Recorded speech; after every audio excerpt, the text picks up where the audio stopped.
Okay, we'll get cracking on this one. Good morning. Oh, actually, good morning. No, it's not. It's afternoon. 12:09 is pretty close for us. I think that's... We've done well today. We've managed to get a podcast called Coffee Mornings in early afternoon rather than late afternoon, which I think is quite impressive. Ideal brunch time. Ideal brunch time. We should just call it all day coffee. The all day coffee podcast. Yeah. To go with the all day breakfast that no one ever eats anymore. No, Do you have an all day breakfast? Would you have an all day breakfast for lunch? Yeah. I think the lines between breakfast and lunch are very grey. Yeah, agreed. Other than cereal. Cereal is breakfast or dinner option. It is. Midnight snack as well. Mm. It's very good. But more importantly, we are very much talking all things recruitment orientated on this podcast. Coffee Mornings episode 15 with my co-star, Robbie Blake. Oh, I think the dill bell's going. Ooh. So you might be able to hear some clapping in the distance. Yeah, that means we're doing deals. We're making placements. Making people happy. Changing someone's life. Changing lives, one placement at a time.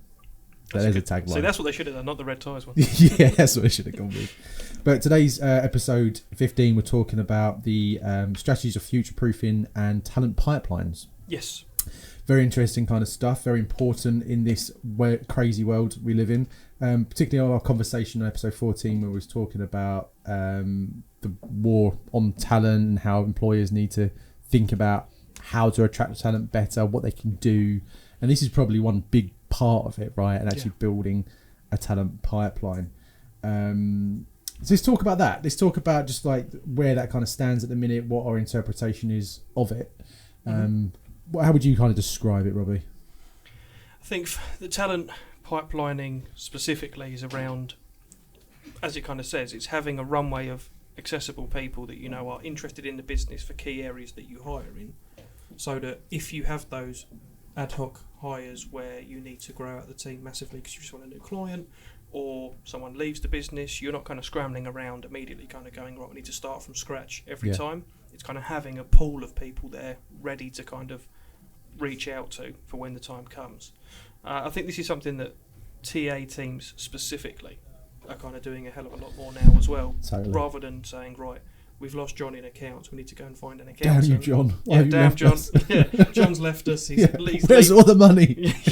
No one knows how to use Excel. What are we doing? It's kind of like, right, okay, rather than scrambling around panicking, it's like we've already speaking to people in the background, and it just will elevate the brand and elevate that the speed of things. I think the one thing that we're always so keen to talk about is how time kills all deals. But it is the same thing with hiring, right? Too long, someone else will come along quicker. Yeah. And especially those passive hires as well, where people are going, I'm not actively looking, but if something comes up, let me know. You kind of have that short list of people that are ready to go that can refer people into you, and you're kind of you're doing the work before it becomes a priority. Yeah. Doing it all in the background. So why is this important? So why is it important for people to actually think about doing this stuff? Yeah, which kind of, what we kind of spoke about is like the speed of things, of how quickly you need to move. Yeah. If you're starting from scratch every time, it's all of that time that you're wasting trying to build up that portfolio, that platform of people that you can reach out to. Hopefully you hire someone in, a month, 2 months, whatever it may be. But then what happens if in 6 months' time you need to hire someone else? How quickly can you move on this as well? And it's quite interesting. There's a study here around by Corn Ferry again. By 2030, they said around a talent shortage of 85 million people. You obviously don't need 85 million people on the books at all time. But if you've kind of got people that are in your industry, so that when someone does leave, you can kind of go immediately to them and kind of fill the gaps quicker. And when you're ready to scale, you've already got the people there rather than go reactive. You're proactive in your approach. It makes more sense, doesn't it? It gives you an edge. I think that's the key, isn't it? And this does go back heavily into our last podcast around the Talent Wars episode 14, just in case you were interested to listen to that one. But we talked a lot around, I suppose it's almost like being first to market, and i.e. the market being your candidate, and actually giving them a sense of your company before they're interested. I mean, that's a big part of it, right? If you can get them interested before they even realise they're interested, and hit into that passive bit by showcasing your company in a great way and saying, well, how it's so amazing and here's all the opportunities, that's a big part of it. But this is specifically talking about, right, we know there's a body of people that do this kind of work in various organisations across the UK or more internationally. And I suppose if you're thinking about, right, we know that these stats are going to kind of happen, that this talent shortage is going to be real in the next kind of like decade or so, if you start putting the groundwork in now and actually identifying that talent within the market who's emerging through it from like graduation or from school, whatever it may be, and who's obviously dipping out at the other end in terms of retirement, it's about just understanding how big that market is, right? And I suppose if you've got access to it, you're pipelining it, and it might not be done for today, but it could be for later. Is that? I'm guessing that's kind of the main premise of it all. Yeah, that's kind of my understanding and kind of what we've kind of read up on, and I think it's a great way of looking at it as well. I know I always kind of relate things to football, but it's just kind of how my mind works. But it's exactly that, saying, right, okay, we've got Tottenham are saying we've got Harry Kane, he's 30 years old, he's looking to leave. Yeah. Okay, how do we kind of look at what else is going on in the market? We're already talking to 20 other strikers, so that if it does happen, we've kind of got that contingency plan. And like you said, Harry Kane's not going to be here forever. No. We don't want 50-year-old sort of sitting on the halfway circle, walking football, isn't it? Walking football. People are going to drop off into retirement or through the ranks, so it's kind of looking, okay, how can we pipeline people for the future to come through to effectively backfill everyone that's kind of rising through the ranks. And it doesn't even need to be external as well. It's kind of saying, okay, we've got a head of at the moment. If you think they're probably going to be a little bit early, 10, 15, 20 years in their career, how long have they got in that role? How long would they want to do it for? Have we got these future leaders in the background? How can we take someone from a graduate and kind of identify them as a future leader, so that in 10 years when the head of the department decides to kind of call it a day and retire, we've already identified someone previously that we can kind of see could potentially rise through the ranks and kind of take that role. So it's almost kind of saying, okay, who's the successors and who are their successors, and how can we kind of continue that internally as well as externally? Yeah, because also within that mind, it could be things that are thrown at you as well. People just leave, don't they? Particularly in football analogies, people get injured, and that could happen at any game. Point, yeah. So it's always having that kind of plan in place, isn't it? The worst case scenario, the ideas of like the what ifs and that type of stuff. That's that way it sits into it as well, doesn't it? Yeah, no, exactly. So yeah, I think it kind of falls into a lot of very close related to the last episode as well, in terms of like academies and universities and reaching out to people kind of coming out of education as well, to kind of say, okay, how can we make sure we're future proof? If we're already a really well known brand to market in terms of our products and our services, how are we being well known as a brand to people that want to work for us as well? Yeah. Turning into that kind of EVP and kind of employer branding side of things as well. Because there's a lot of companies that go, we're really good to look on a CV. So people immediately go, well, I want to work there at some point. And there's a lot of the conversations that we're having in the market now aren't really, I'm desperate to look for a new job or I'm out of work. A lot of people that we speak to are, I'm kind of doing okay, but let's see what's out there. Why not have these conversations with people all the time to kind of say, this is what we do, this is what we're about, this is what we're like. Come and meet with us even if you want. We may not be hiring now, but we're going to be hiring at some point. So let's just have that conversation so that it's in the back of your mind. So when you go into work and something, you don't get that promotion, you don't get that pay rise, or you say, do you know what, I've just need to move on for something different, I've just been here too long, it's already in the back of your mind that, oh, I know I can go to Northridge, or I know I can go to Monzo, because I spoke to them a year ago. They send me emails. It doesn't have to be in your face as well. Yeah. It's just that thought process is in the back of their mind, so that when the time does come, they can have those conversations as well. Yeah, it makes good sense, doesn't it? It really does. No, I like it. I think this it's about being more strategical, isn't it, with your recruitment? And I think this definitely gets overlooked in terms of talent pipeline, and it's quite rare that you see good talent acquisition ATS systems that do this. They have CRM systems, or they're so worried about GDPR that they have to delete all this information if people apply for a job. But it's like, when you think about it, if you're scaling an organisation and people apply speculatively, why would you delete that data after 6 months? It's like, well, surely you would say to them, look, if you want to be on our books for the longer period, because we are growing, we are scaling, it might not be today, it might not be tomorrow, but it might be sometime in the future, let's just keep in touch. You always have that reason to keep it. So in that way you can track people's careers. We've seen people even come to us and leave us, like more recently, right? where we're kind of tracking people's careers and going, right, if we can get you at this point, or when you get this experience, it'd be great to kind of have you back. And it is almost that football analogy again, isn't it? You're not quite at a standard where we want you, but you'll get there. When you're there, we'll pick you up and take you on. And I think that's something that is quite overwhelming for a lot of companies to think about. But I think from a very basic level, it can just be as simple as having some sort of CRM system that puts it in place, and having like an email marketing campaign that goes out once a quarter. I just say, hey, this is what we're doing. Yeah. This is the roles that we're advertising for. It might not be right for you right now, but just to let you know. Yeah, no, definitely. It doesn't, I think when people think about like talent pipelining and this sort of things, automatically people go, well, it's going to be loads, it's going to be super data heavy. And, we're going to need a team of TAs and kind of in-house, recruiters constantly speaking to people and constantly screening people. But it's not just... You don't have to. You don't have to. It could just be, like you said, it's just a general email to people that have indicated that they'd be interested in working. To be fair, LinkedIn are kind of doing this at the moment anywhere, where you can kind of tick a button where it says I'm interested in working for this company. Yeah. So then if they do have a role, that you kind of come to the top of the list as well. But LinkedIn's great for this kind of social media in general.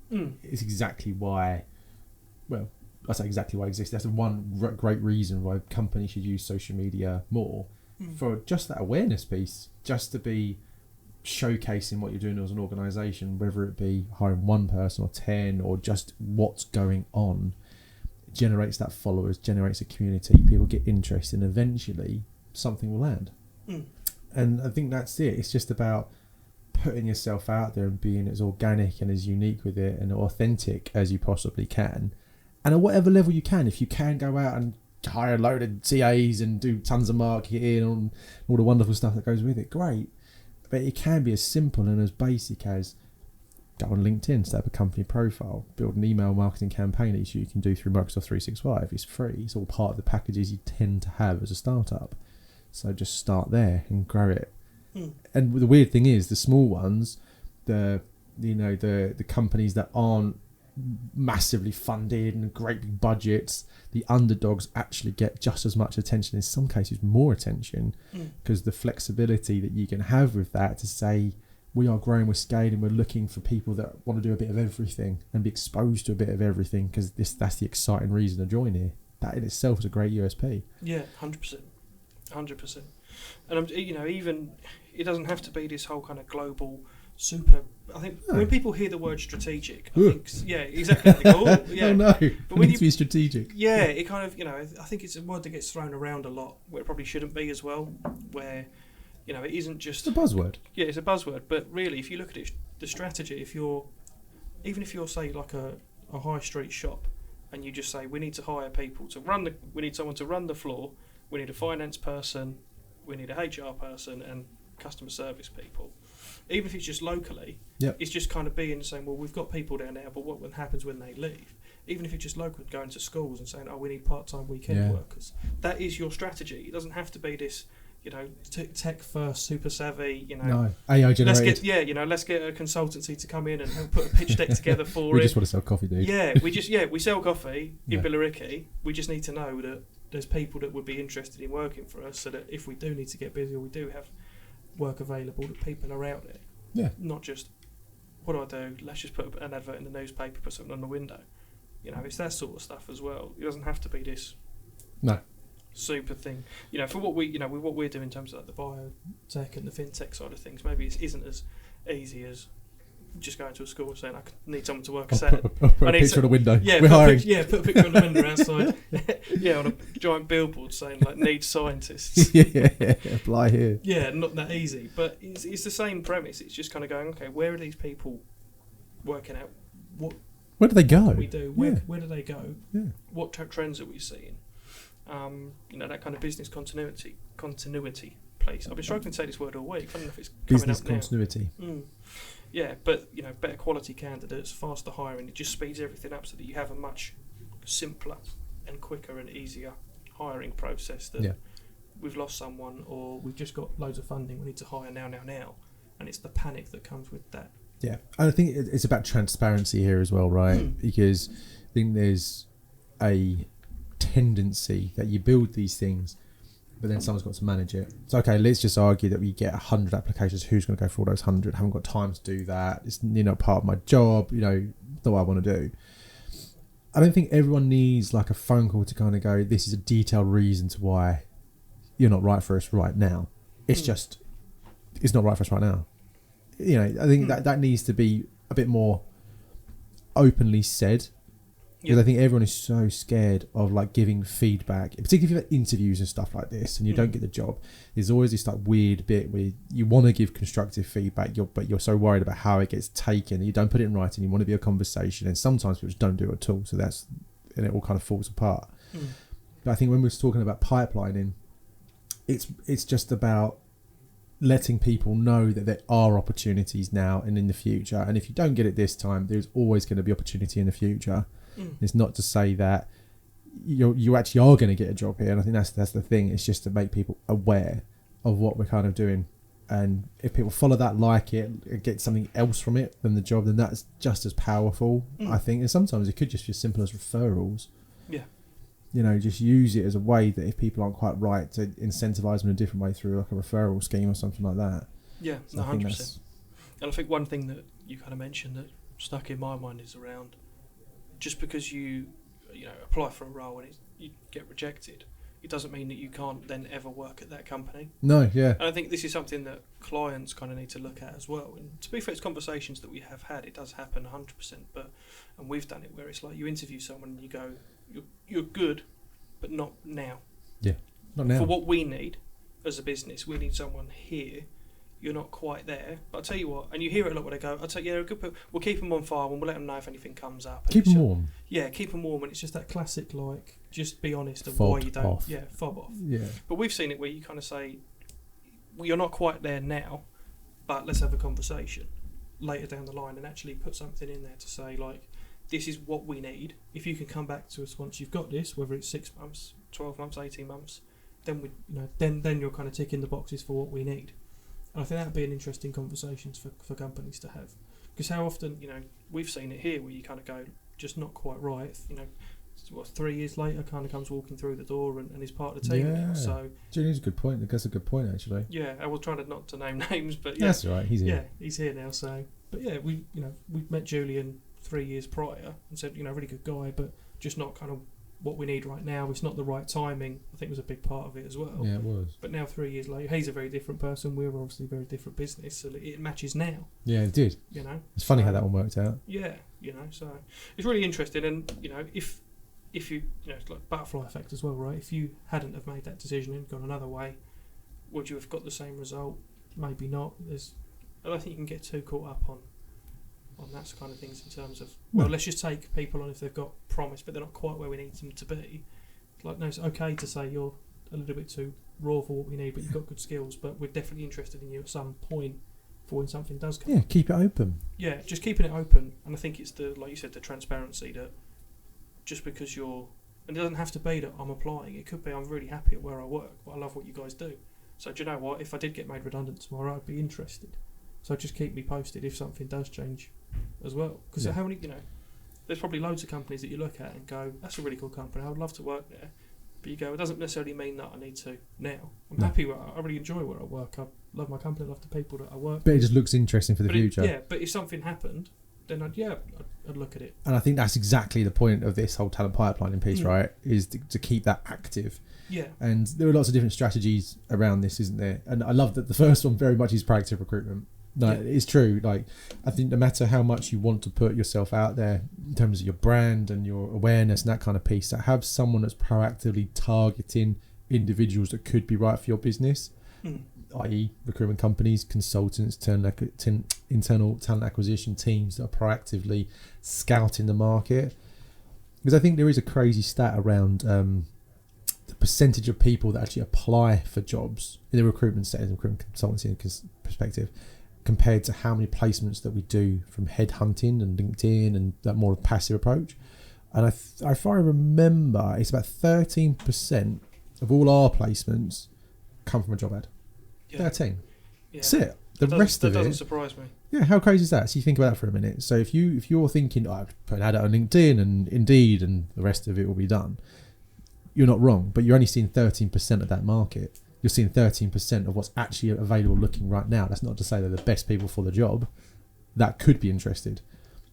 And that's the value, right? And I still will challenge any kind of HR professional goes like recruitment consultancies are a waste of money and that kind of stuff. Well, a load of bollocks.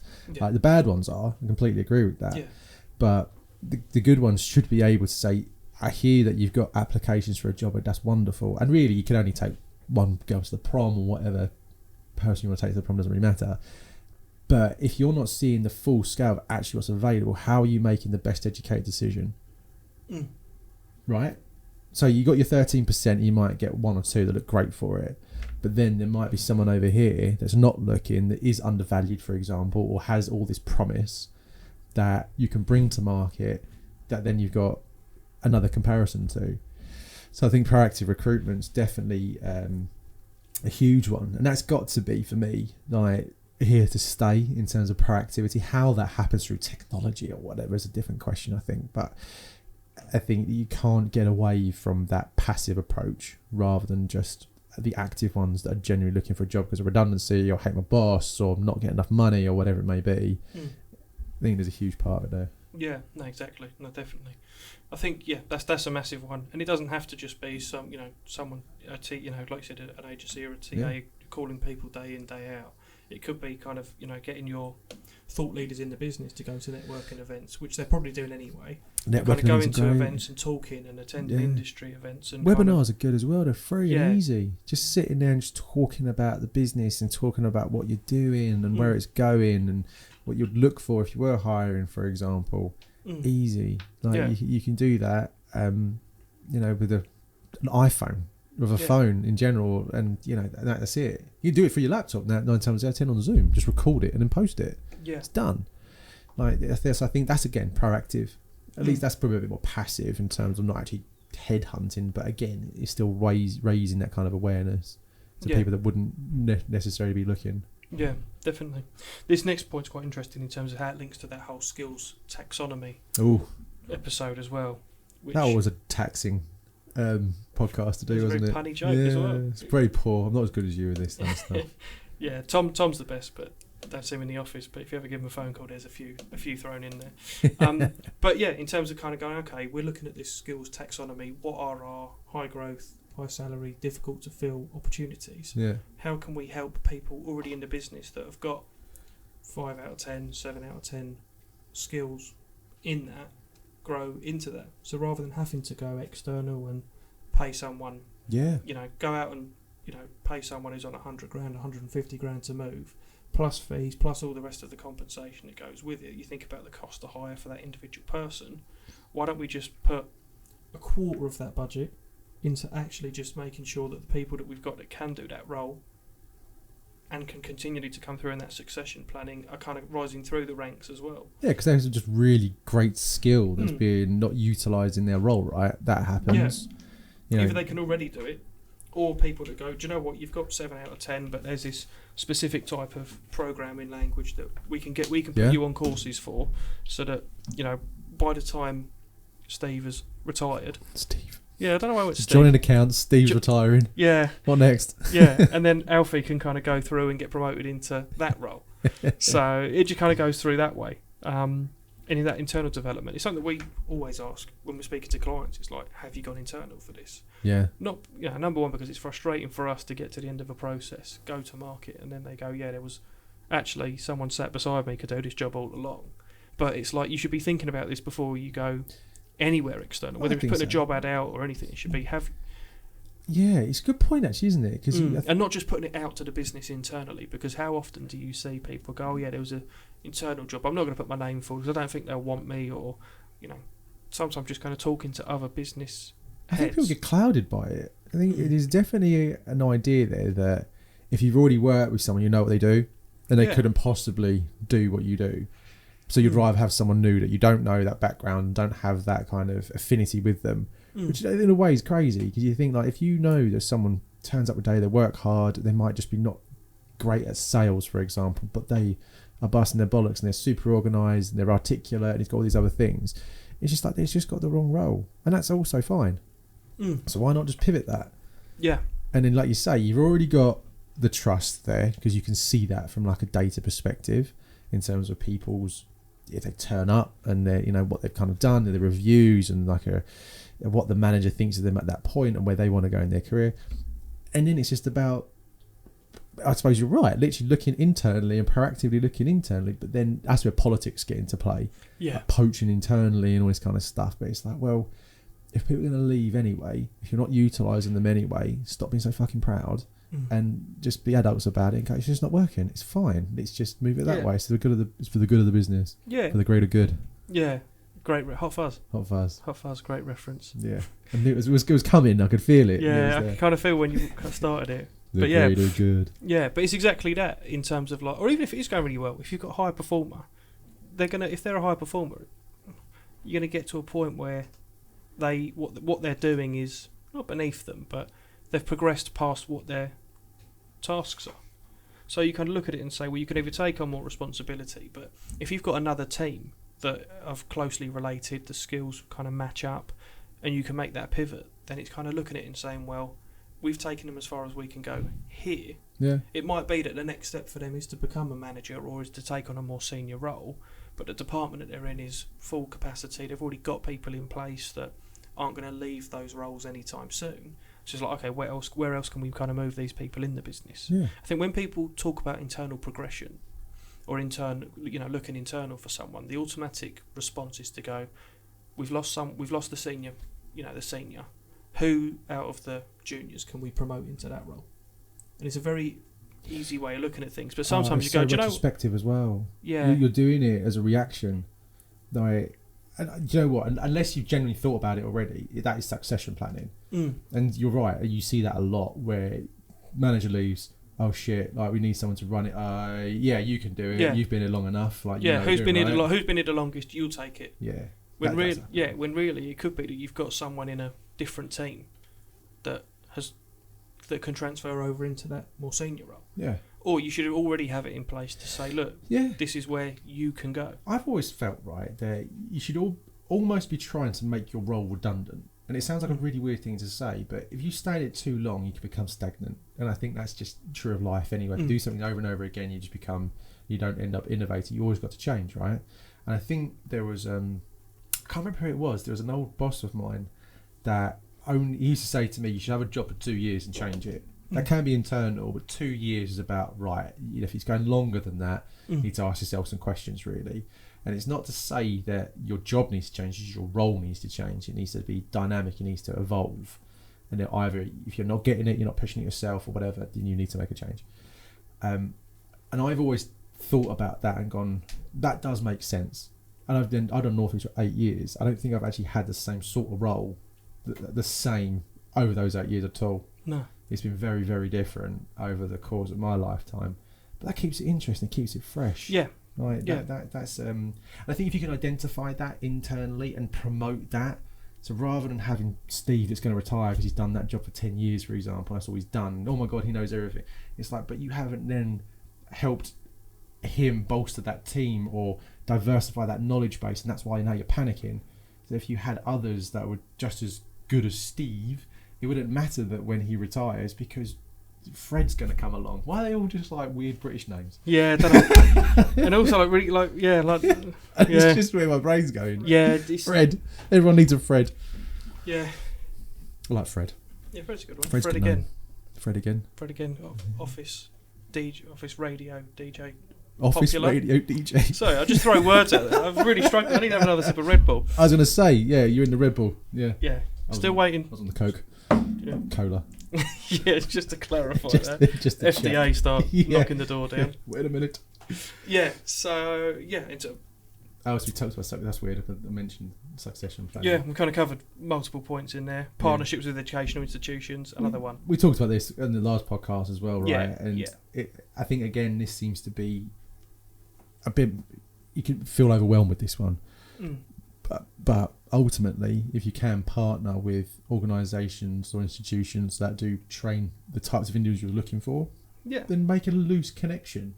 just to be like, hey, we're here. This is what we're doing. We could be interested. And also it doesn't mean that you have to have a. You don't have to marry yourself to it. No, it doesn't mean you have to have like a sponsorship program where you will kind of pay for people's educations or you'll offer apprenticeships. It could just be that when people are in the last 6 months of their course and they're about to finish university and are kind of going, shit, what do I do now? Yeah. That we can, are you happy for us to come in and sort of say, hey, this is us, this is our website, this is what we do, this is the sort of jobs that we hire for. Because if it sounds like you could be interested, just let us know that we're here.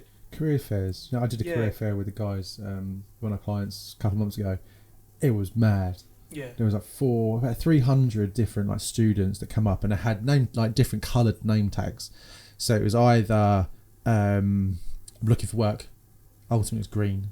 Then it had a yellow one which was I'm hiring, or I think there was like a blue one for just like I'm just here, sort of. I'm just dropped. Yeah, I'm just a lift. I'm here for the canapes and the free drinks. But it was really good because you got to see all these individuals and these students would come up to you and say, "This is what I'm studying. This is what I'm doing. What do you do?" And you got that moment to kind of pitch the company and the technology and what you're doing and change names. And some of these guys and girls are so intelligent, but they were like another year off. They're like, oh yeah, I've literally got another year doing a PhD in like molecular engineering or whatever it may be. And you're like, oh, okay, well, follow the website. Here's a QR code to the company portfolio on LinkedIn. We keep updating you on that side of things, and when you're ready, let us know. And that what happened even just in that one time, I think we managed to get another 800 followers for Quell Therapeutics. Is no secret to that for if you wouldn't know who I am.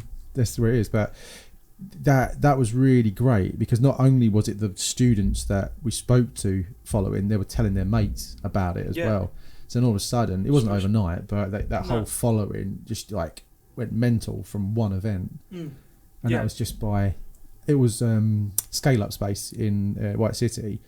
They just said, look, we've got this space and we want all these different hubs of companies here. We're going to invite the universities from UCL, from Imperial and all these other universities to come in and just meet you guys.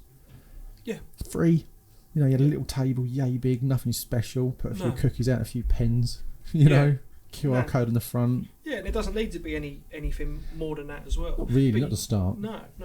And if you want to take it that one step further and say, right, okay, we sit down as a business and have our, 12 months, 2 year, 3, 4 year plans in terms of those growth targets. If you have got, and again, just talking specifically around the kind of educational institute, the kind of entry level grad roles, why not say, right, we know that in 2024 we're going to have to hire 6 graduates in these teams.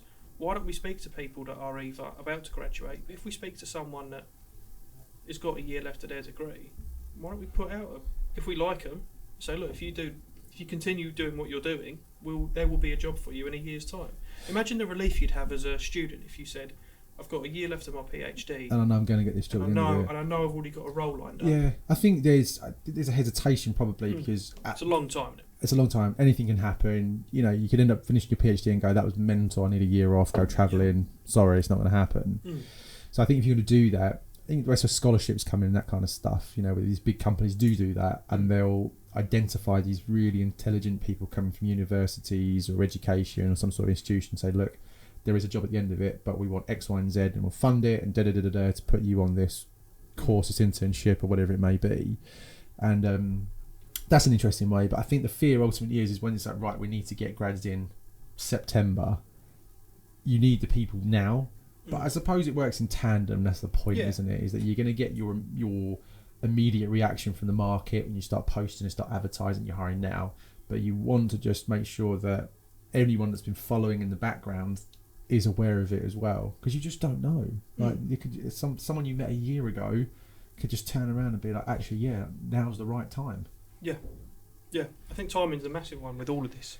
Yeah. It's like just because now's not the right time doesn't mean that the future won't be. No. Employee referral programs?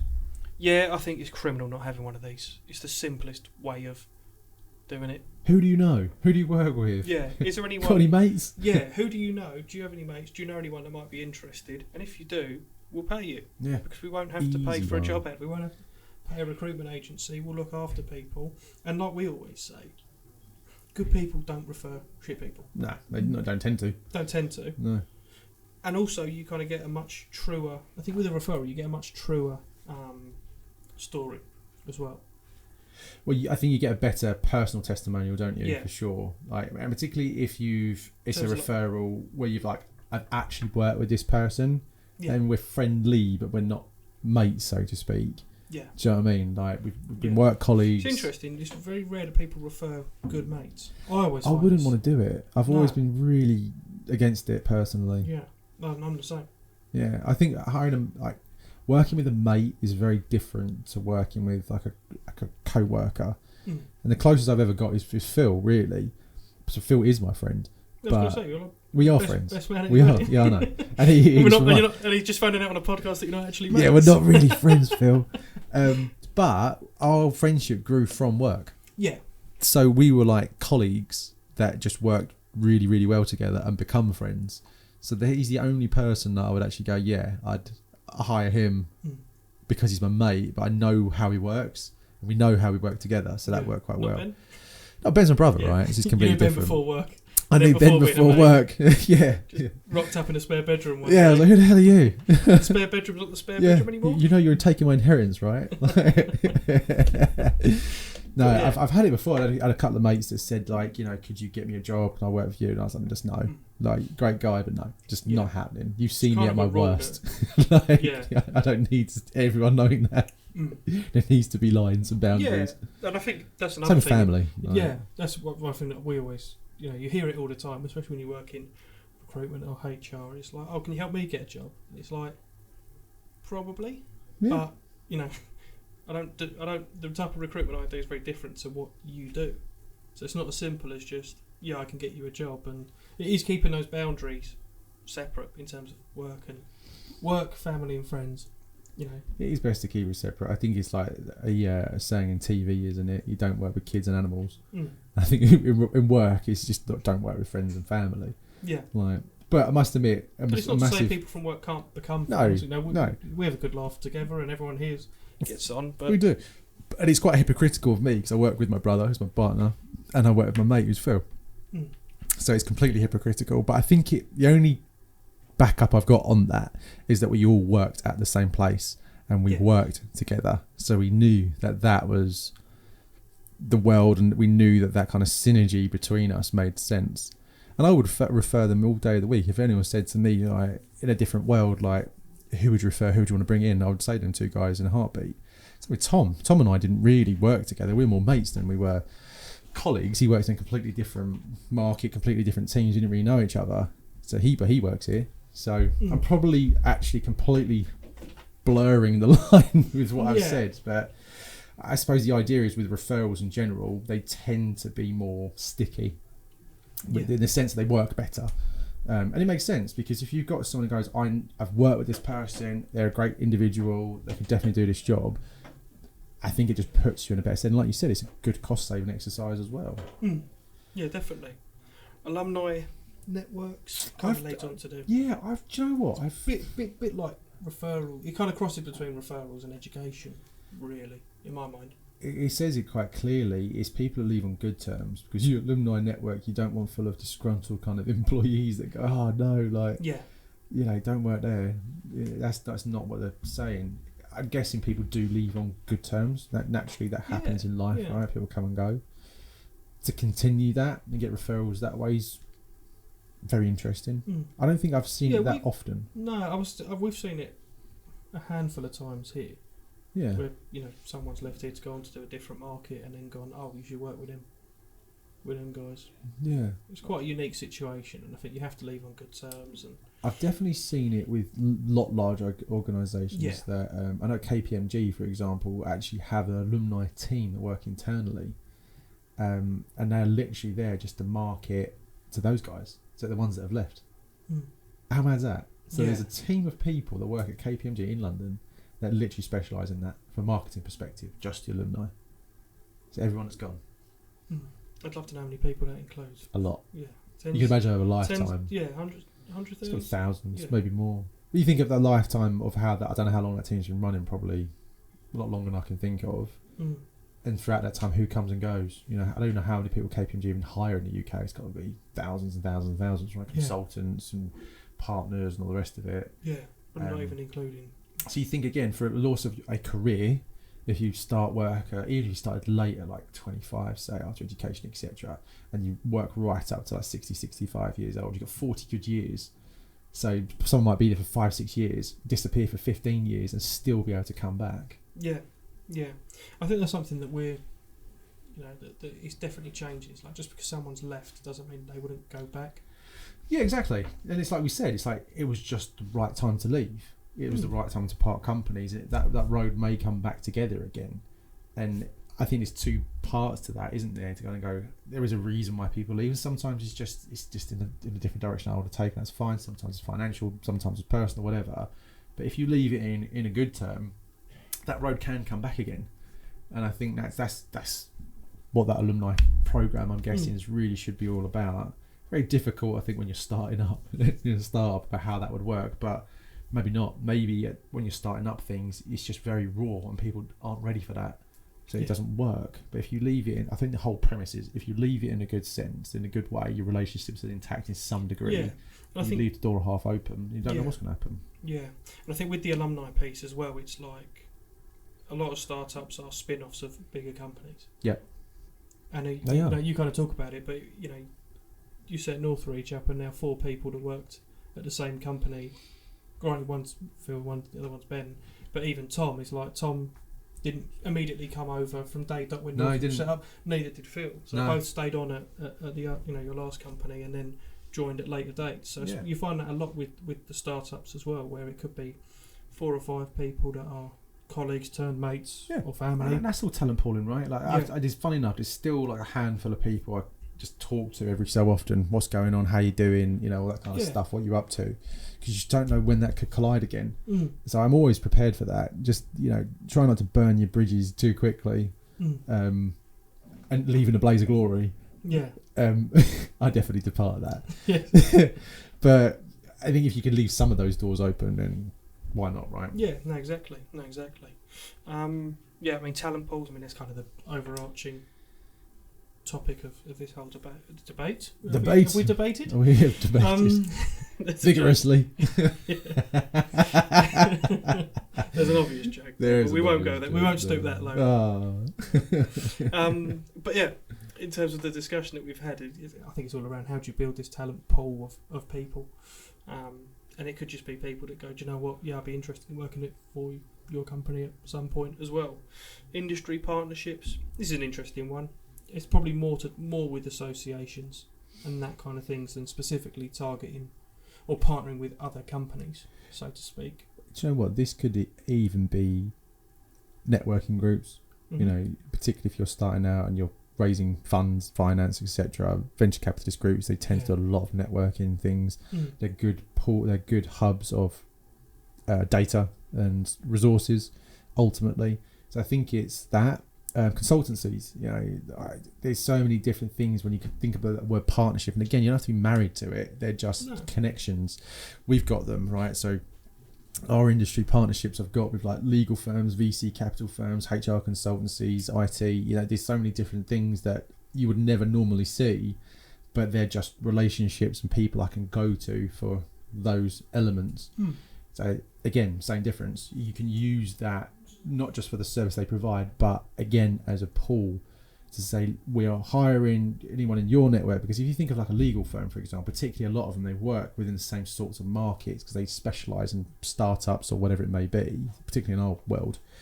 You could speak to them and be like, I'm looking to hire this type of individual, and bearing in mind they probably have a portfolio of clients very similar to you, you can use that network. Get involved with their networking events and stuff like that to meet new people, make those connections, and then build that partnership. We're looking to do one at the minute with a venture capitalist company and actually do like an exhibit in October about what we do and being a provider to them. So when their portfolio companies are looking to hire or struggling with talent or whatever it may be, they can come to us.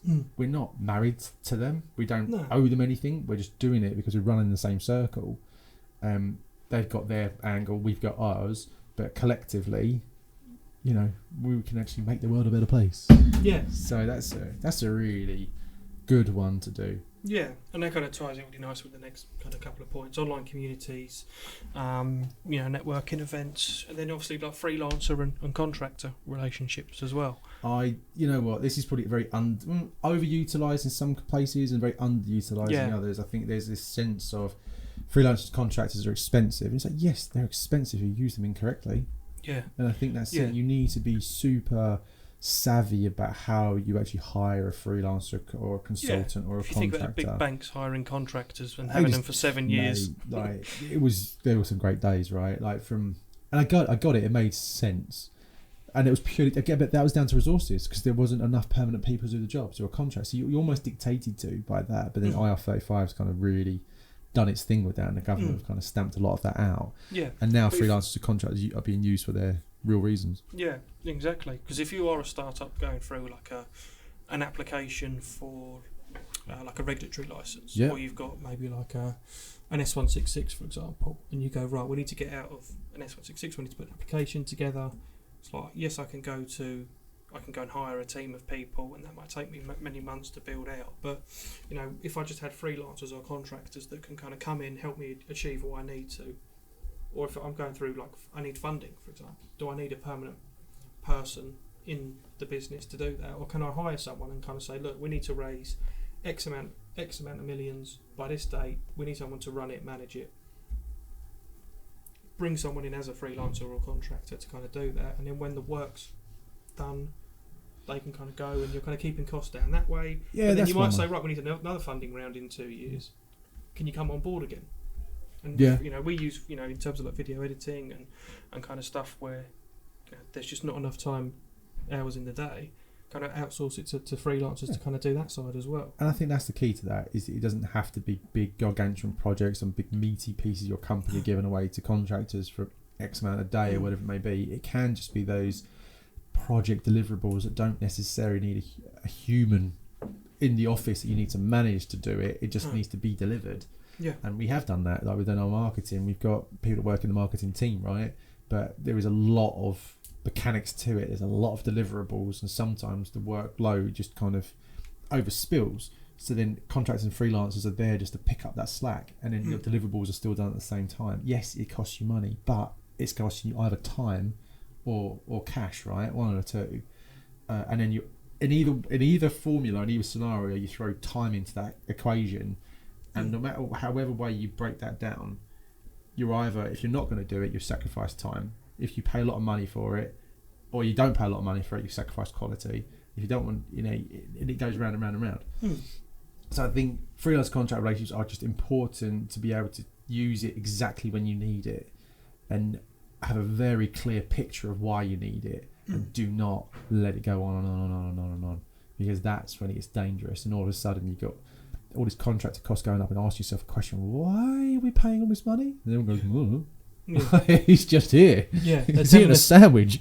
Yeah, that's all he does. He comes in and eats a sandwich, he goes home, and he charges $1,000 a day for it. Yeah, yeah. But he's a business leader. Yeah, but he's a business leader. So there you go. No, exactly. Kind of, It's always a he. Yeah. Should be a she. Yeah, should or be. They. Yeah. Just for the examples, probably go he, because that's what we are. We are. I don't know. There you go. Yeah. So it kind of leads into how do we build a talent pipeline for us, and it's all of those sorts of things really. It's okay. You think who we've hired, either through proactively just going who wants to work in recruitment. It's in Billericay. How referrals. I'm trying to think who's come through as a referral. Alex has come through as a referral. But we've got an external with Jamie. Yeah, the how we've done it though, we've outsourced a lot of it now. We use a rec to rec to do it. We don't really. We've actually taken away the proactive side, but again, it's because time. Well, no, we haven't. We've personally taken away the proactive side in the sense of it makes more sense for us to be focusing on doing deals with other customers than our own recruitment. So we've outsourced that to other recruitment companies that understand what we do. So we're ultimately, that's our strategy at the minute. Our strategy is to outsource that because we haven't physically got time to do it. That's it. But what we're doing in terms of building that talent pipeline, at least from a visual perspective or a following perspective, is working on the brand and actually showcasing why it's a good place to work, what the intricacies look like, the reviews that we're doing, just to show that we're actually a reputable organisation. So from a visual perspective, when people do the research on Northreach, they should be able to see a clear image of what it is like. And then the rec to rec is ultimately doing that outreach. There is ad hoc bits that we're doing. Yeah, it's like anything. Do you know anyone? Yeah. We've kind of exhausted a lot of that. Locally, in terms of the people that we already have here that can refer us people. Yeah, we go through referrals. If I look through what we've got here, so we kind of talked about like internal talent development. Well, I think we're trying to get better at doing that. Succession planning, that's definitely a big part of it. The partnerships with education institutions, we don't do much of at all. I think we could go down the road of using schools and universities to get into recruitment. But yeah, I think it would make sense for us in terms of if we were larger and we're doing that, and also we're out of that zone. We're not really looking for more of like the younger kind of workforce at the historically minute. That's kind of that's always where we've actually been. You might not looking at me, you wouldn't have thought I was a young whippersnapper. Young whippersnapper. I was trying to find the word there. Young whippersnapper coming through the doors. Most of the 70% of people will probably come in as entry level roles. Yeah. Ultimately, that's just starting to change now, isn't it? But really, it's only really Tom and Yvette that we've been brought in. So that's how we've been doing it for ourselves. Interesting though, we do it very differently for our customers, don't we? Yeah. And that's it's interesting. Actually, that's probably the part of it that's quite interesting, because our talent pipeline is our CRM, our database, our network, is the way I look at it. And that is the one thing that we've spoken about a few times on the podcast. I still truly believe it. I think the recruiters just need to do a better job at becoming marketeers rather than salespeople. Yeah. You don't need to be a hard salesperson in this industry to be successful anymore. I think you used to be. I think there's definitely kind of a stigma attached to that relentless nature of how recruitment runs and that cutthroat approach. It definitely exists in terms of intensity, but not the relentlessness as much anymore, because now it's about, and more than ever, selling a story, building a reputation, having a network, having that network accessible, so when you ring them they actually answer the phone. That's come such a long way, and I think that's been driven by the fact there's so many sodding recruiters out there, and you get really good ones and really bad ones and everything in between, but the candidates are getting a very subpar experience. So the way what we've done as a case study is go, okay, well, let's focus on our quality and our qualification to be high, so that candidate experience is always good no matter what the outcome. And that means that every time, even if they don't get the job, they will answer the phone, they'll be interested in the jobs, they'll always be kind of following and engaging in the content that we're providing. And they might not go on the job, but they're engaged and their interest is every time that we pick up a new client, we know that you can pick up the phone to that candidate and they'll answer the phone and they'll be interested to speak to you. So we're doing, that's kind of what we've been doing as like a business, and that's what we'll continue to do. Exactly. And it's using all those things, all the networking events. You can't use really contractors for it, but all the social media, the advertising, the proactive approach, the CM system, just the headhunting, all that kind of good stuff. Scrapping around and panicking. Get left behind. You get left behind, and after it happens once, fine, twice, okay, it's becoming an issue. After this, when it goes on for you're 6 months down the line, you still haven't hired someone, more people are leaving. Very quickly, the wheels can kind of fall off. And like anything, it feels like we say this every week as well, but how it constantly evolves as well. It's not just, right, we've done that, we've put the strategic plan in place, that'll work, let's just sit back and relax and execute it. It's like how continually looking at it and going, how's the market changing? Because you could have had a strategy for how you recruited before COVID, that it's been wiped out now. The world's changed, things have moved on, and things will move on. There'll be something else that happens. I know that, just to probably more related to COVID, but if you've seen that in the UK there's the work from home law kind of going through at the moment. Which basically, to sum this up really poorly, and I'm sure people are going to correct me in the comments or to retake it very quickly, basically means that employees will now be able to request work from home from day one. And employers will have to reply within 2 months, specifically their decision and why they've made that decision, how they've made that decision. Because at the moment it's very ambiguous to say, can I work from home? No. Why? Because that's what I'm saying. now they kind of have to put a case together to the employee to say this is why you can't do your role from home. Interesting. So I think that's going through. It's gone through a couple of levels of the court appeal. I'm going to go with, I guess, and it's onto the final stage. Is it the one that's just called flexible working that they work? Yeah, the Flexible Working Policy Act, I think is what it's called. What do you think about it? Difficult one. I think it definitely it massively favours employees. Yeah. I get it 100%. I think it's about having that transparency in that. What do you think about making it a law? That's the bit that makes me uncomfortable. Is, for example, if a business says, no, I would say like us, but we're all fairly local. But if the culture of the business is being in the office, being visible, to have that camaraderie, and that's just how the business is built. How does it So it work? doesn't dictate how flexible you've got to be, right? It does. So do you want me to read this? Yeah, Yeah, please, yeah, because go for it. it'd be interesting. I read it at a very high level. Very quickly. So flexible working is a way of working that suits an employee's needs. For example, having flexible start and finish times, or working from home.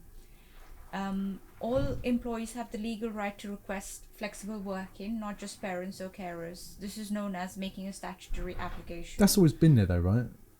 I'm sure it has. So But I think that what I think it's more of a reform in terms of exactly how How it works. it's Because done. at the moment, I think the wording is that it's when the business sees fit, and what people are saying is they now have to actually put some sort of actual information in place to say why you can or can't. Yeah. And it could be that this is and I might be wrong. It could be you can say no, you can't work remotely full time because of these reasons, and it's because of our culture and this It's and that. because you work on a building site. Yeah, but You're a bricklayer. that was a point that people said. It's like, Yeah. well, okay, what if I'm a doctor or a teacher or a nurse or I'm on site?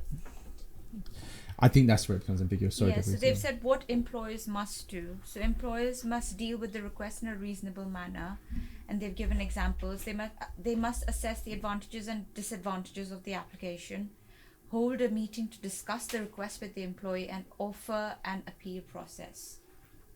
If they're rejected, they can appeal back and things like So you that. can still reject it and go, that's very nice, but here's the Yeah, but- rationale and here's the rationale. My understanding is that currently you could just turn around and say no, you can't work from home. Yeah. Without any rationale. But now they have to go no, you can't work from home. Because- And these are the reasons why, and they have to reply to Yeah. the thing within, I think it's 2 months they mentioned. Is it? And then they get to appeal it. And then And it gets then rejected. if- and it's 6 months later. I think you can Yeah, basically and- twice a year. Yeah, and if Really it's go not down some, yeah. reasonable enough, then the employee can take the employer to the employment tribunal. And it'll be a Ooh, proper case. I've been threatened with that once or twice. With the or contractors. So there's these couple different bodies that obviously look after employees' interest. But my goodness, they've got a way of working for sure. Leave it there. Otherwise, it'll be another court case in my hands. But there's a criteria. The employees must have worked for the same employer for at least 26 weeks to be eligible. So you can't apply, like as a new starter, you can't. So you've got to be there 6 months anyway. Okay. Interesting, isn't it? Mm. I don't know. I don't know how I feel about it being a law. Yeah, that's what makes me feel. But I agree with the idea of, I think it's a law as in you just have to take it a bit more seriously. Yeah. I think that's kind of fine because it doesn't make sense. It's not fair on like a national level, right? Because this is where it gets to. It's like a scaffolder or a plasterer, a painter, a dentist, a doctor, a teacher can't really work from home. Not really. No. Not really. You know, it's It is the luxury of someone that works in an office. an office. And I think that's definitely, I could see that being more of a conservative view, a very right view, because they are more office-based workers, and I kind of get that. But I don't know. I agree that there needs to be a better element of flexibility because people can work in their own environment a bit more naturally, and as long as you've got that trust, great. Yeah. But I don't know. I feel like the movement for flexible working is being driven not fully for good reason. I think it's more to do with selfish and personal reason, which is probably obvious in itself. Yeah. But I think what we're trying to... It's very difficult in my mind to even try and explain it, but if you think about the basic concept of employment, you are trading your time for money, And that contract basically states that you work from this period to that period, and I'm going to pay this amount of money for it. And whilst you're on that time, you're being paid, and I only expect you X, Y, and Z. This is now blurring that to kind of go, okay, well, within that time that I'm still paying you for, you can now be flexible to go and walk the dog and do this and pick up the post and speak to your fucking neighbour for a half hour as long as the work's done. And I get that, as long as the work's done bit, but how you actually manage that is really hard. Yeah. So I get why a lot of people are a bit like, ooh, like, that's probably why the reform's coming in, because I reckon a lot of people are just going, no, with no reason. Yeah. Okay. And I agree with that. I actually think that, because there's a lot of reports that productivity when you have flexible working. There's a lot of reports around working 4-day weeks as well. Yeah, 4-day weeks as well. And I see a lot of value in that, because you kind of go, well, when I am working, I'm a hell of a lot more productive. So I could almost see it where you kind of, and again, this is probably a different conversation. It's a whole separate podcast that we could have done on this as well. But put it in. You could kind of go to a point where you say, well, rather than say that I'm going to employ you on a 35-hour week contract, 40-hour a week contract, and this is how much I'm going to pay you, and this is how, say these are the objectives that we need you to do. This is your responsibilities. As long as these responsibilities are met, then we will pay you. Yep. Because then some contracts are written like that nowadays. Yeah. So they literally got to write down, rather than saying Monday to Friday 9 to 5, whatever it is, it's just 40 hours. Monday to Friday. And that's it. So, and then within that, as long as your deliverables are completed, it's up to you. Yeah. Because what I would argue is if someone's deliverables are completed, should they work 40 hours?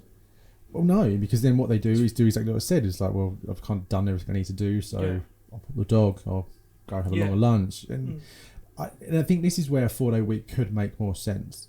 If you had like a super slick, robust way that your days and your weeks are planned from start to finish, you could do it. Easy. But it just means when you're on, you're on. But I don't know how then you work flexibly with that. Because what you would do naturally is go, right, we need to push 5 days into 4 to give you that extra day. So pay your full salary, but we're going to do 40 hours and 30, for example. But when you're here from 9 to 5 or whatever it may be, or wherever you are, all of this needs to get delivered, and you just track it day to day, week to week, like with a fine point on it. Yeah. That would be good. But I think that would suit a certain type of person. Yeah. You wouldn't want to give it to a doctor. No. Oh, no. No, you don't rush, mate. You take your time. Doing like 2 at 1. Yeah, exactly. I need to go on a 4-day week. yeah. Or use robotics so they can do 2 operations at once. Well, who knows where that's going to go, right? Yeah, but there you go. But yeah, I think it kind Robbie, that's the change that's made to the law now. It's from day 1. Yes, from so day 1. 26 weeks employment has been scrapped. So from day 1 you can request it, and instead of 3 months time period that was given to employers, it's reduced to 2 months for the employers to get back with a response. And an employee could make a flexible working request once in a year, every 12 months, but now they can change it if they've asked for reduced hours or whatever. It is twice. I don't see the point in that, because for me, if someone puts their request in, it's denied, they're going to look for a new job. Do you know what though? If someone put a request in week 1 of them starting, and then you've already made it quite clear that I need you here for 6 months. Yeah, I'd even say from day 1, why you put in that. Surely that's stuff that you would have already covered. But I also see the flip side and say, yeah, we're happy. The thing is, life changes. I think that's the point now, isn't it? Yeah, but also when someone says, yeah, we support flexible working, and then you go, yeah, but you need to be here for 6 months, and then we'll let you work 2 days from home. I don't know, man. If you trust someone to do it in 6 months, why wouldn't you trust them to do it straight away? It could be just training. It could be exposure. It could be many other things. Yeah. I think that's where that gets to, particularly if you're new, and maybe if you haven't worked before. Yeah, I get that. Do you know what I mean? Just to be exposed by it. Yeah. And I think it's more for like mid-level roles. I think it's more mid-level because I think that's the conversation that we have is if you've never done this job before, it's very difficult for you to kind of say, I think it's like any job though, isn't it? Surely. Well, yeah, any job. Let's say if you were a doctor, if you were a student doctor, and your experience is based on operations and exposure to senior consultants and being in a hospital and soaking all that up, but then you're like, well, I want to work from home 1 day a week, and then I want to actually have work 4 days a week, so I'm actually working 3 days, so I'm being exposed 3 days, 1 day's paperwork or whatever, against someone that's been there 5 days a week with all those senior people, like soaking up all that experience, being exposed to it every day, I just don't see how subject 1 is going to have the same sort of like experience as subject 2. Yeah. Don't know. I can't. I don't know. I'm very kind of like pro flexible working in the right sense. Yeah. I don't like it for the sake of doing it. I think that's where I kind of get off. Really, if it's just like, oh, just because I want to, and it's like, but why? Well, why do you just want to sit at home all day? Apart from saving a bit of money or whatever, what is it? Let's put the washing on. We've got an evening. It's like, does that not work? Or it's just, I don't know. I think it just needs to be thought out very carefully. And I think if you are going to offer flexible working to people, there needs to be some clear expectations of what that person is actually to achieve whilst they're working from home, that it's got a barometer on it. So if you're not sure about it, I think that's the only thing you can do. Yeah. Just go, if this law is kind of coming in and you don't, and people will leave because you're not going to get it, then just set the expectations super clear. And I think this is almost like what companies are trying to do, to be like, you need to be self-led and self-managed and realise your own worth. Then you're going to be treated like a grown-up and act like a grown-up then. So if you're going to work from home, you need to work and deliver. You can't use it as a reason to then be like, oh, well, I didn't know, I wasn't here. It's like, well, it's your own fucking fault. Yeah. And I think that, so I think it can go the other way. I reckon we could go really far with flexible working, and I reckon it'll all come back again in some kind of capacity, and we'll find a balance. Yeah. And I think it just does tie down into those deliverables at the end of the day as well. It's like, as long as the work is done, like, I'm paying you to do the work. You'd much rather pay someone to do the work than sit there for 40 hours and do nothing. I think it goes beyond pay though. I think as an employee myself, I don't look at it and think, am I getting like every pound of value out of every single person all the time?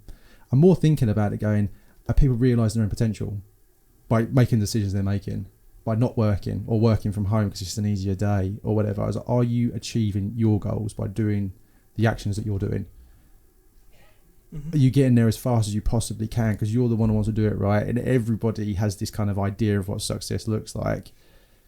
And I think this flexible working bit can do that. And sometimes people are like super just directed, I'm going to work from home, I'm going to achieve this in X, Y, and Z. But I think there are others that just kind of go, well, it's a perk. Yeah. So I just put the TV on in the background and I'll just do the robotic thing and do my job. And it's like, you got to take some self-control in this and actually go, if you're going to execute like flexible working and use it, but use it properly, and know the only person that's going to suffer at the end of the day is you if you don't respect it. Yeah.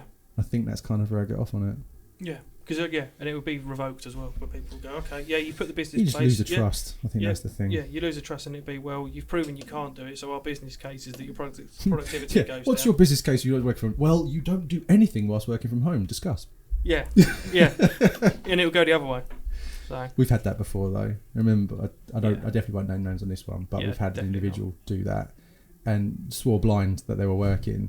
And then when you looked at all like the data and look at the VoIP system, it was like, okay, so you made 3 calls in a week and you put 5 notes on the system in a week. Please explain how that happened. Well, I wasn't actually working and actually was going on and this is actually happening. So I was like, so you actually lied then? It was like, no, that's too aggressive. And I was like, well, I don't think it was aggressive. I think it's just fact. Like, can't hide from the facts. No. Another story for another day. Or, I'm working from home and your laptop's staring at me in Oh the my office. God. That's where I thought you were going. No, that one was even better. That's where I thought you were going with it. No, that was I'm a working great from one. home. And I'm working from home, got this going on, this, that, and the other. I was like, okay, fine, I get it completely. You know, you do you. Yeah. And fine. that role, that you could 100% do. You could 100% do it from home. Yeah, no worries. And then it was like, oh, whose laptop's this? Wait a minute. Yeah, whose photos on Facebook? Got the picture of these. Yeah, you're like, yeah, that was a bit of a faux pas. Oh. And then got really aggy because we were like, we don't trust you, so you need to go. Well, there you go. There you go. So that was a sidetrack. That was, but a good one. I like that one. Definitely. You could definitely do a whole set just on that. Yep. Flexible working, the nuances around it. By the way, this is live, this law. It was I thought you meant the podcast. I was going to say, well, it's like, well, we've given Tavriti the microphone, and she's immediately gone into philosophical sort of end notes. This is life. This is life, guys. No, the law. It was announced on 5th of December 2022. There you go. Yeah, it's still going through. It's not been approved. It has. The right to request flexible working will be extended to all employees from day one. That was the announcement.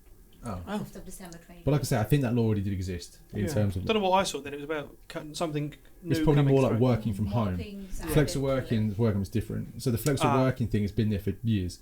That's Yes. always been there, and it was after 6 months. I knew that. So a lot of people do it from 5 days to work 4 days a week, that kind of stuff, and then their salaries Sort of like are school runs and prorated. stuff like that. Like, School runs, whatever. But you know what? That makes sense in my mind because some people might work 6 months and go, "This isn't really a 5 day a week job. I can do this in 4 days. So prorate my salary. I'll do it for 4, and I'll work and have 3 day weekends. Why not? Yeah, 100%. Sometimes it just makes good sense if you can afford to do it. That is. Yeah, exactly. Moving on. Yeah, so takeaways. Well, there's a lot there. I forgot about the original plan. No, I didn't really. No, I think the main takeaways. Be early. Be early to the party. Be early to the party. Talent pooling, talent pipelining does not need to be complicated. No. It just needs to start with some very simple methods around social media awareness pieces. That could be just going to events. It could be an email newsletter you send out once a month, once a quarter. It could be a webinar. It could be using recruiters, whatever it is. Externally, but internally, it's about thinking about what gaps need to be filled for the future, your succession planning, what skills have you already got in the organisation that'll be better utilised later on in life. It could be leadership, it could be project management, accounting, if Steve does leave. Or John, was it John or Steve? I can't remember now. I think John was leaving accounting. No, John was leaving accounting, Steve was retiring, and Yes. Fred is our next guy in the ranks, right? Yeah, Fred was the guy coming through to So say hire a Steve's job. Fred because he'll save your company for the future. Yeah. Yeah, so there you go. There you go. And it's easy. Look internal. Look internal, be proactive, be first, because otherwise you'll miss out on the talent and then you'll be flapping around trying to find people.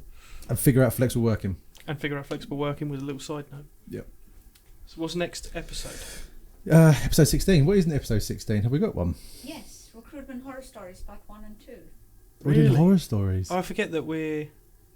So Is this a break when from- this goes out, you will... When's it going out to Preach? Yeah, I will Sam have will have. kids. He already does. Yeah. I've got 2.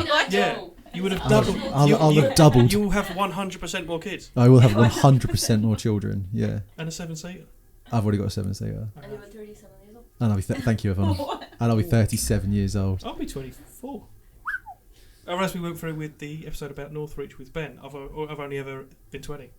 I was 20 when I joined, and I'm You're still 20 now to everyone. Yeah, I think you are. And I've always looked 40. I think everyone thinks that of you. You think you're still 20, right? Yeah, I've always been 20 and You I've just always don't looked age. 40. Yeah. Wow. So yeah, a lot's going to change by the time this comes So out. this September, the next episode will be Which recruitment Horror horror stories. stories. October. So we're already we that tied far in in for advance. Halloween. Yeah, Wow. we Jesus. finished September. Wow, This was the second one. So we're doing recruitment horror stories next. Oh, that's exciting. that is very I exciting. don't want to give it away online or on air what we're doing. No. Yeah. It'll be like 2 hours podcast. Well, to me, you could probably work it out from the name. Oh damn But it! there'll be surprises. There'll so be surprises. Oh sweet. Tune in. All right, I'm looking forward to that one. Yep. All right, Robbie. Well, thank you, mate. As always, I thought that was a very good podcast. Thanks for having me. Ooh. Until the next time. Until next time.